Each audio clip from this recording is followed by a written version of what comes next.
తిరుమలలో భక్తుల రద్దీ కొనసాగుతోంది. వైకుంఠ ద్వాదశి నాడు భక్తులు శ్రీవారిని వైకుంఠ ద్వారం నుంచి దర్శనం చేసుకుంటున్నారు. ప్రముఖులు కూడా శ్రీవారి సేవలో తరిస్తున్నారు. తిరుమలలో తాజా పరిస్థితిని మా ప్రతినిధి జితేంద్ర కుమార్ అందిస్తారు. వైకుంఠ ద్వార దర్శన భాగ్యం కలుగుతా ఉంది. నిన్న వేకోజామున 1:30 గంటల నుంచి కూడా టీటీడీ భక్తులకి వైకుంఠ ద్వార దర్శనాన్ని కల్పిస్తూ ఉంది.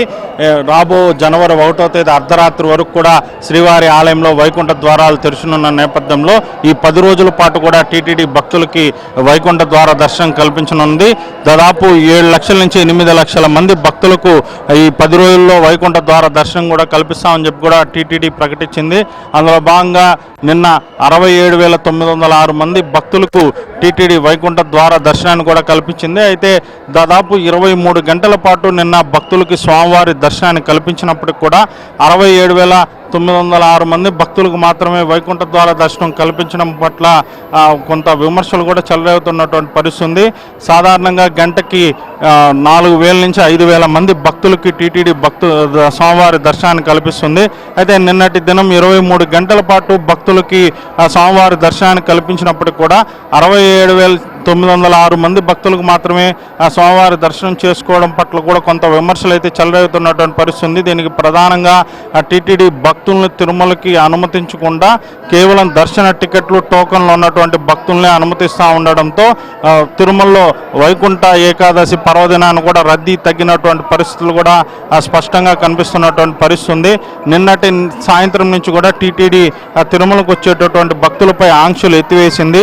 స్వామివారి దర్శనం కోసం టికెట్ ఉన్నప్పటికీ లేనప్పటికీ భక్తుల్ని తిరుమలకు అనుమతిస్తూ ఉంది. దీంతో టికెట్ లేనటువంటి భక్తులు కూడా తిరుమలకు వస్తున్నారు. అయితే వారికి దర్శనం మాత్రం కలిగేటటువంటి అవకాశం లేదు. కేవలం ఆలయం వెలుపలే స్వామివారిని దర్శించుకోవాల్సినటువంటి పరిస్థితి ఉంది. ఆ తర్వాత ఆలయం పక్కన వేసినటువంటి సెట్టు వద్ద సెట్టులో ఉన్నటువంటి దేవుణ్ణి దర్శించుకొని వెళ్ళిపోవాలని చెప్పి కూడా టీటీడీ భక్తులకు విజ్ఞప్తి చేస్తూ ఉంది.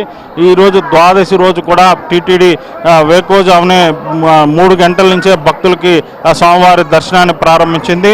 3 నుంచి 5:30 వరకు కూడా సామాన్య భక్తుల దర్శనానికి అనుమతించింది. ఆ తర్వాత 6 గంటల నుంచి 9:30 గంటల వరకు కూడా విఐపి బ్రేక్ దర్శనాన్ని అమలు చేసింది.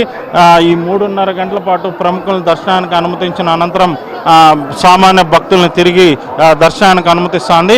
ఇక ఇప్పటి నుంచి నిరంతరాయంగా అర్ధరాత్రి 1 గంట వరకు కూడా టీటీడీ సామాన్య భక్తులు అలాగే ఇప్పటికే జారీ చేసినటువంటి ప్రత్యేక ప్రవేశ దర్శనం టికెట్లు కలిగిన భక్తులు మాత్రమే దర్శనానికి అనుమతించింది. ఈరోజు కూడా దాదాపుగా 70,000 మంది భక్తులకు టీటీడీ స్వామివారి దర్శనాన్ని కల్పించేటటువంటి అవకాశం ఉంది. మరో 8 రోజుల పాటు కూడా శ్రీవారి ఆలయంలో వైకుంఠ ద్వారాలు తెరిచే ఉంటాయి. ఈ 10 రోజుల్లో మొత్తం 7 నుంచి 8 లక్షల మంది భక్తులు స్వామివారిని దర్శించుకునేలా కూడా ఏర్పాట్లు చేసినటువంటి పరిస్థితి ఉంది. ఈ 10 రోజుల పాటు కూడా సిఫారసు లేఖలపై ఇచ్చేటటువంటి బ్రేక్ దర్శనాలను కూడా టీటీడీ రద్దు చేసింది. అలాగే ప్రత్యేక దర్శనాలన్నిటిని కూడా పూర్తిగా రద్దు చేసింది. కేవలం సర్వదర్శనం అలాగే ప్రత్యేక ప్రవేశ దర్శనం టికెట్ కలిగిన భక్తులు మాత్రమే దర్శనానికి అనుమతించింది. అది కూడా ముందుగా టోకన్లు టికెట్లు పొందినటువంటి భక్తులు మాత్రమే దర్శనానికి అనుమతిస్తుంది.